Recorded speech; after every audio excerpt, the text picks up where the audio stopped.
Associate or assistant? Assistant. Okay. I always get those two mixed up. Ready to go? Yeah. So as I was saying, this is Mark. Mark is an assistant director of facilities and informal recreation. Informal rec, there we go, at Sacramento State. He's joining us today for a presentation on current trends in campus rec and higher education. So I'm going to turn it over to him, and yeah, please, welcome him. Good morning, everyone. Thank you again for taking time out of your busy schedules to spend about the next 35, 40 minutes with me talking about what I see as current trends in campus recreation and higher education and how those can be implemented here at Oregon State University. So today I plan on focusing on 3 of what I feel are current trends that can lead to lifelong behaviors. Those 3 current trends are inclusive recreation programming and education, staff development programs, and wellness. So to start, I want to talk about inclusive recreation programming and education. To me, inclusive recreation programming and education is about getting people of all abilities to participate in the similar activities, whether you're completely able-bodied or maybe you have some sort of disability that prevents you from participating maybe in a normal activity. I know that currently the intramural sports program is offering wheelchair volleyball and wheelchair basketball, and also has a learn to play wheelchair basketball. I think this is a great step, but I also think this program can be taken one step further.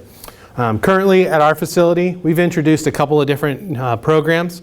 We've just recently done sit volleyball. We've also done Goalball, and as part of our climbing program and our group facilitation program, we actually do blindfold climbing with some of our groups that come rent our climbing wall. This is a very, very popular team building activity, and it's also very, very successful. We were able this year, we applied for a grant through our campus and we received funding to be able to purchase some of the items that we needed in order to offer these activities. It was the first time we offered sit volleyball as an informal recreation program, and we had 22 people come out and participate this past spring semester. We did have all 22 people that participated were able-bodied participants who were trying an activity that was designed to be participated with those who may have had some form of disability and wouldn't be able to participate in normal volleyball. The reactions we got, the experiences we got, and the feedback we gained from those participants following their activity was outstanding. They really enjoyed it. There was a hope from about 35% of the participants in the survey we conducted that they come back and that we offer the program again the following semester. We also offered Goalball. It was a partnership with our university union. We needed to utilize a facility we need to utilize a space in their facility. Another very popular activity, not quite as much desire to repeat the program. One other activity that we were able to do successfully at Sacramento State was also a adaptability kayaking experience, and we did it out at the Sacramento State Aquatic Center. Again, very, very beneficial. It was also very, very well received. We've also explored other forms of inclusive recreation programming that we've been doing since our facility opened at our climbing wall. We have an adaptive climbing setup that we set up at our climbing wall every Wednesday afternoon. So whether they are able-bodied participants or participants with some sort of developmental disability, specifically we have a young lady named Jenny who came and climbed for the first 3 years our facility was open every Wednesday, and she has a form of muscular dystrophy that requires her to be able to use a harness to pull herself up. Jenny participated in a program we had at our climbing wall called the Mile High Climb, where we have climbers climb 133 laps up our climbing wall to climb the equivalent of a mile. Participants are allowed to do it either as an individual or up to teams of 4. Jenny has done this program 3 times by herself. It's been a very rewarding program for myself and my team that works at the climbing wall. We've worked very hard to have that program continue to be successful. So taking these programs one step further is the education piece. Obviously, working in a college campus, we are educators, and we are here to complement the academic experience that students are here to gain. It's important that in offering these programs, we're educating people on the importance of the sensitivity that may come with someone who has a disability, and understanding that just because you're completely able-bodied doesn't mean you can't draw a connection with this person through some sort of physical activity or some sort of experience. Really focusing on not only how they can participate, but appropriate languages to use, and breaking down barriers to developing those connections. We've been very fortunate that we've hired an inclusive recreation student supervisor to help start managing this program, and one of her responsibilities has been working with the full-time staff to help a lot of us break down our barriers to engaging our membership that needs to take advantage of these programs. And one step further, as you look towards the future of facilities, is specific facility design to accommodate people with disabilities. In our facility, the people who designed our building were very forward-thinking and developed what we call our cabana locker room, which is a separate locker room from our men's and women's locker room with 4 individual cabanas. There's 40 lockers in this room, and then there's 4 individual cabanas that have a ADA accessible shower and restroom as a separate changing space for those people.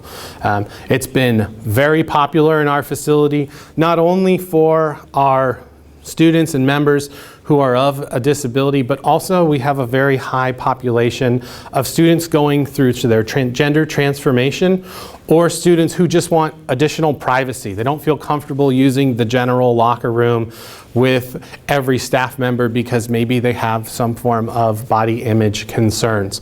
So we've now built this space where they can have a private opportunity and feel more comfortable and more engaged in our programs and services. Staff development programs. This is something I feel is very prominent in campus recreation today and in higher education today.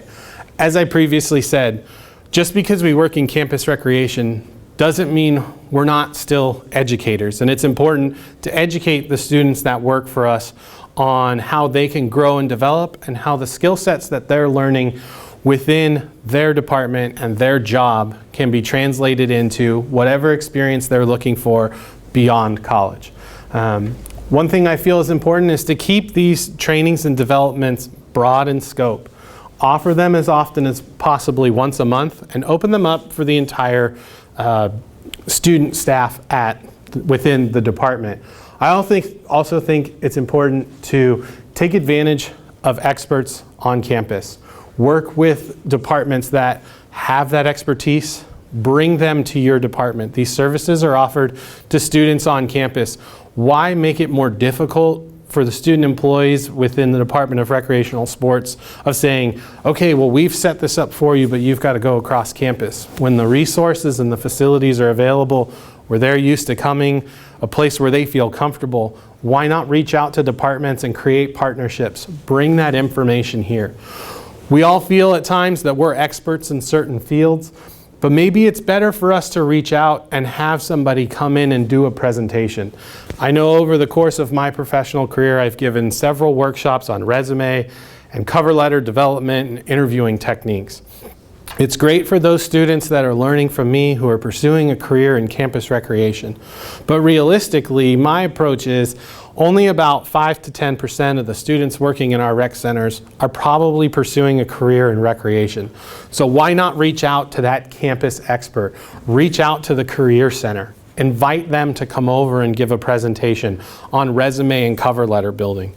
Just because my skill set and my knowledge of a successful resume and cover letter is in the field of recreation and campus recreation, there's different values and different information that's being looked for say a student who's a business major or a student who's an engineering major.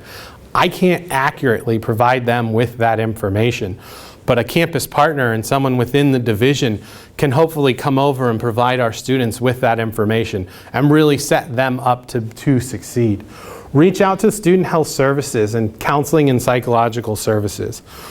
We all know that there's times in the semester where students feel overwhelmed, where students are stressed, where students are concerned with papers, with tests, with midterms, with grades. Graduate students in their second year who are finishing up their thesis and that overwhelming sense of, am I going to be able to accomplish this? Set up workshops with your campus partners. At Sac State, we're very fortunate that our student health services and counseling and psychological services are located within our facility. And we've been able to reach out to them and have them come in and do stress workshops and do sleep workshops for our staff. Reaching out and having those opportunities specifically for rec sports employees and seeing what impact that has on their actual experience. Reaching out to experts in the community. Like I said, just because I'm an expert in campus recreation, that doesn't mean that's the field that our students want to go into. If there's a group of students that are business majors, is it possible that we can reach out to the local business leaders, have them come in, talk about their experiences, have them reach out, give them an opportunity to build a relationship that may lead to an internship or a possible job after graduation. Another piece that I think is important is reaching out to alumni of the department who are still in the area. Have them come in. Have them talk about their experiences, how their participation in the leadership development program, how their participation in recreational sports and working for rec sports led them to be successful in their careers as they've gone on and moved past their time here at Oregon State. Whether it be recent alums who can have that direct connection to those students because they were there at the same time, to an alumni from 15 years ago who's become extremely successful but can still draw back to their experiences while they were at Oregon State. And make it a point to highlight the successes that you've had not only with the program, but with students who have gone through it and who have moved on and graduated. I think it's very important to make it a point of showing the successes that you've had and showing where you have had a positive impact on people's lives, not only within the department, but with colleagues across the campus and across the country. Something that's done here could be implemented not only within the recreational sports department, but possibly with housing, with residence life. Find ways to build connections to reach out to your campus partners. And lastly, find a way to make these seminars available anytime. As we know, working with millennials, it's all about instant gratification. I want information as soon as I can get it. Is there a way of developing online workshops for people to be able to access workshops at their leisure? Before I left the University of Florida, we had just started developing what we called Rec Sports in Motion, which was a online-based training that all recreational sports staff had to go through. There was a development piece that all new hires had to go through to ensure that all staff were educated on the department's mission, vision, values, and the expectations of a recreational sports employee. Over the years since I left, over the last 4 years, they've been able to expand that program to include a series on life skills, a series on career development, and other pieces to help their staff and their students grow and explore other opportunities for life. They've taken that passion of student development and are trying to take it a step further to prepare their students for life beyond college. The third piece that I want to talk about is wellness. I know that wellness is a very big topic across the country right now, and that everyone has their own definition of what wellness is and how to implement wellness. One of the keys to me, I think, is making it easy for students to identify. I know from my perspective, when I first started trying to grasp this concept of wellness and what it meant to me, I didn't really get it. I struggled with the understanding of the message that was being delivered. I could go online and I could read 4 different interpretations of what wellness meant. I could talk to 5 different people and get 5 different interpretations of what wellness meant. To me, wellness is defined by the individual itself, but it has some core values behind it.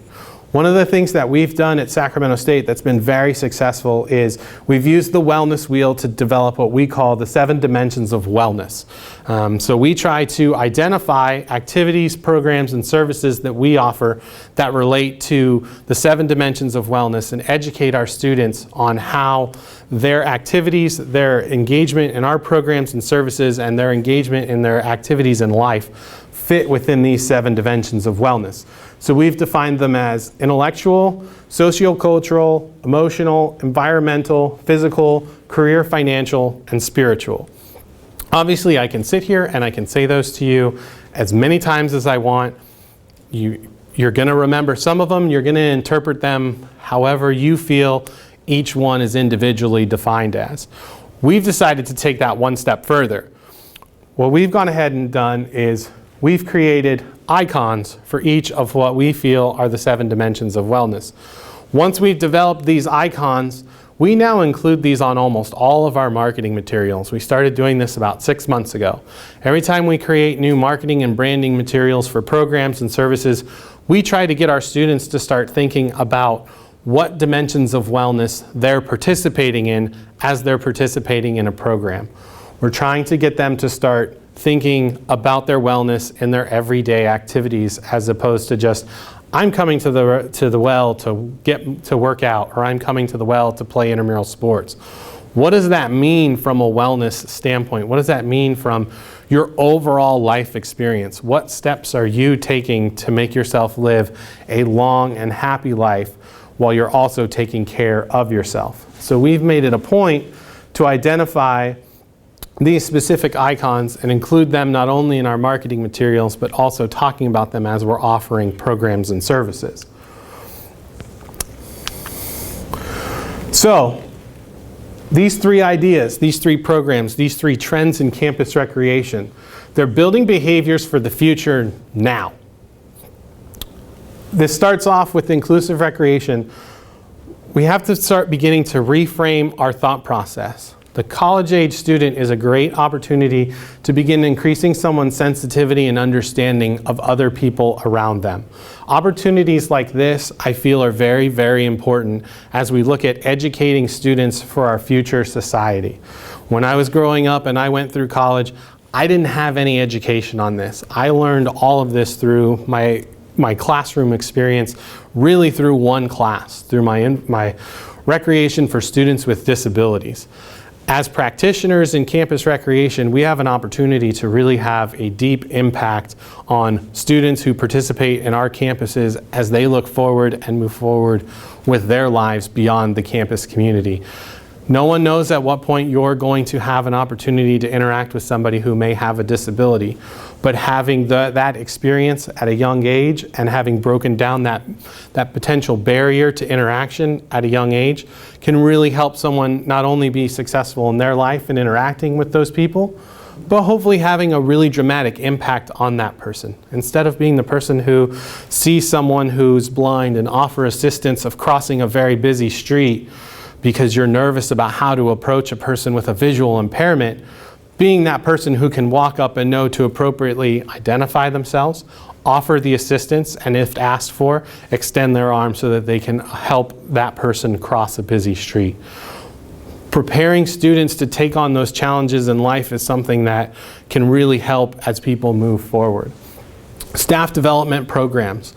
We're developing professional behaviors and characteristics, again, at a young age when students are really here to learn and to grow and to develop.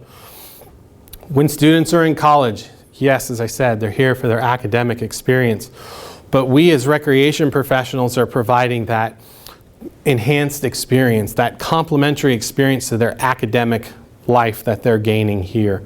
We need to take the opportunities we're presented with and send these staff out to be successful as they enter their first professional position in their career. We have so many opportunities to educate on what is appropriate communication, what is effective communication, when mistakes have been made, to address them immediately in the moment and have that direct connection with that staff member so they can grow and develop, as opposed to not address it right away, wait a couple days, and now all of a sudden that student has lost the identity with the mistake they made. It's an outstanding opportunity to teach lifelong skills that will be used in the workplace at a young age so that they can learn those skills and make those mistakes and grow from them while they're a student, as opposed to in their first professional position where the ramifications could be a lot greater than those that they may experience while working in college. And lastly, wellness. We have an opportunity to engage students in lifetime healthy behaviors. Begin that education now. I can't speak to Oregon State, but I can speak to Sacramento State and the state of California. Physical education and health education in elementary schools and high schools is one of the areas that's being cut right now. We find that it's our responsibility as practitioners at a collegiate level to begin that education process for those students who have unfortunately missed out on that piece as they were coming up through elementary school and then into high school. We take a great point of pride in educating our student staff and our student members on the importance of eating healthy, of exercising regularly, of mentally taking care of yourself, finding that life balance between school, between work, and between exercise and oneself. Teaching those lessons at a young age, teaching those lessons while they're in college, provides those students an opportunity to begin those life-forming habits at a very young age. Hopefully, by implementing these types of programs at recreational sports here at Oregon State, you can start to set those lifelong goals and that lifelong achievement for those students. And as they look back on their lives, they'll remember that that began here while they were in college at Oregon State and only go to increase their memories and their experience that they had here. So with that, I'll welcome any questions.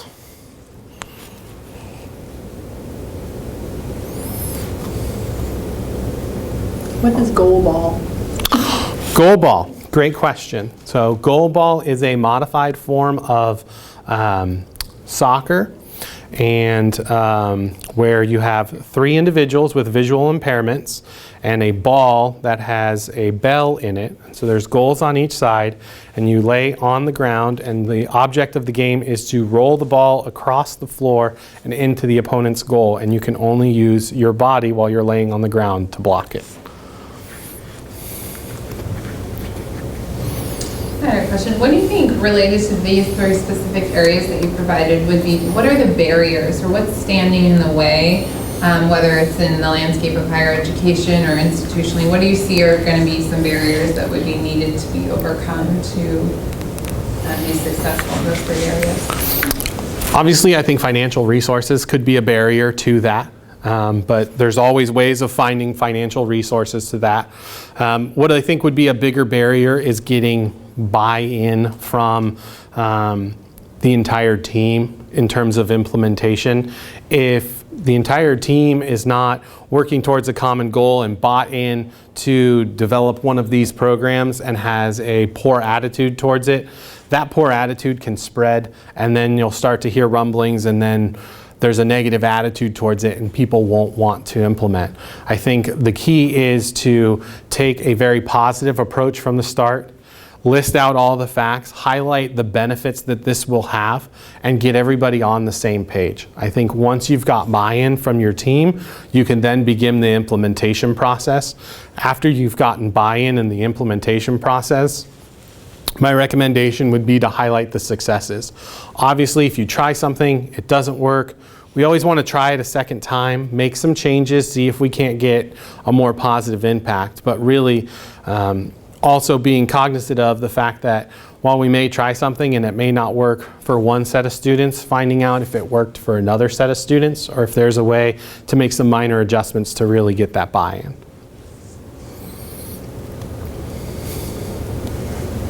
Mark, you spoke a little bit about kind of using some of the campus resources in building some staff development opportunities. And what I'd be curious about is kind of your philosophy when approaching those other partners or potential partners on campus. You know, what are you looking for, and how do you go about interacting with them?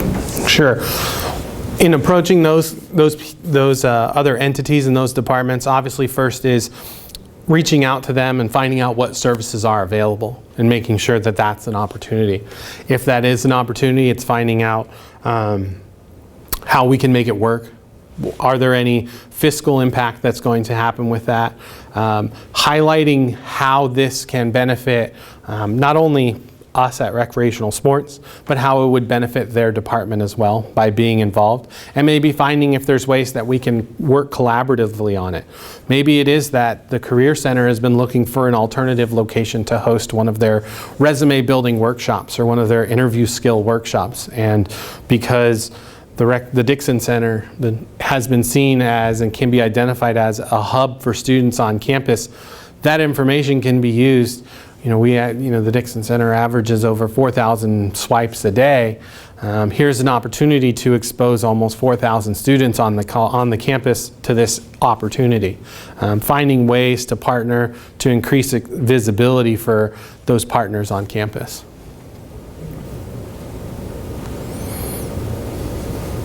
You talked a little bit about a grant for inclusive programming. Mm-hmm. Could you maybe elaborate a little bit on what your role was in obtaining that grant and Sure.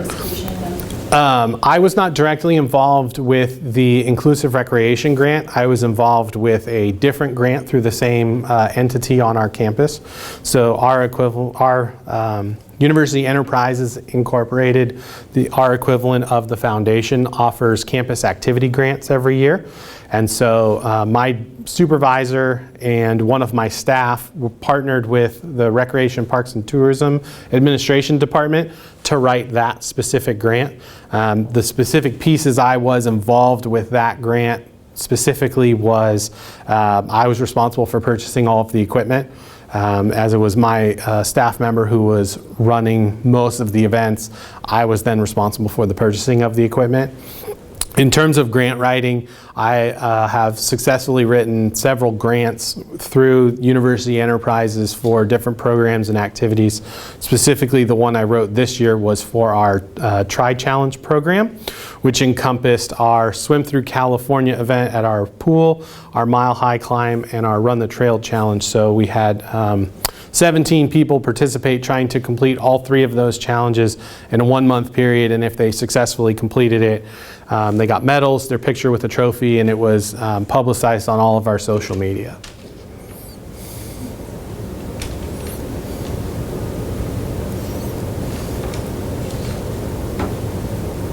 So I want to ask a little bit about the icons and the marketing. You had mentioned how you were really trying to use those to connect students to different aspects of the wellness piece. How are you measuring or evaluating whether that process is being successful? So we are in the process of developing a survey to go out to our membership, and as part of that survey, we are asking if they have noticed the icons and if that has triggered their thoughts on the 7 dimensions of wellness piece. We've had very informal conversations with program participants.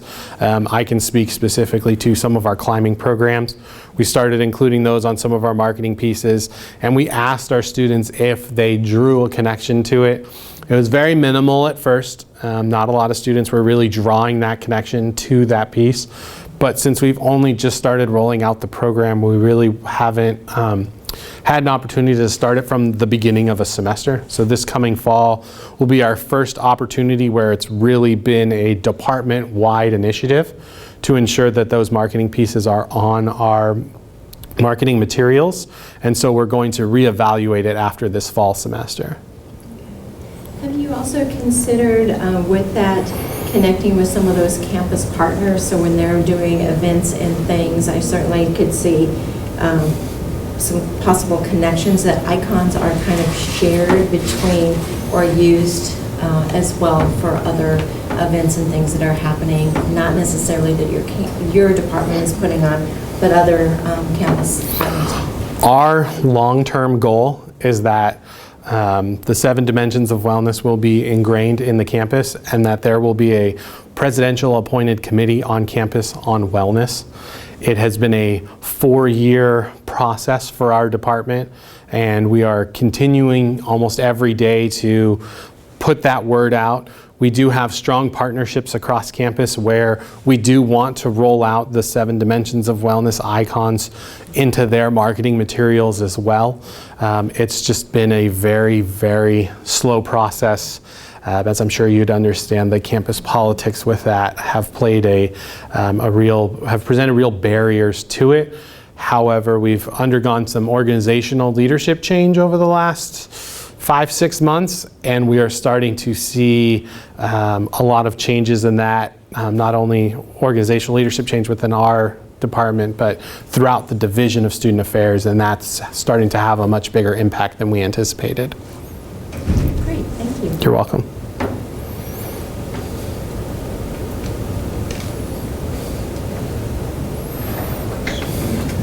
Well, if anybody has any last questions for Mark, I'm sure that you would take a moment. Absolutely. And if not, I'm sure that Tina would love it if you would fill out evaluation forms. It looks like getting those back to her by the end of the day on Monday would be ideal, on the 4th. I think you're headed to lunch next. Yeah. So everybody, please, thank you. Thanks for coming. Thank you.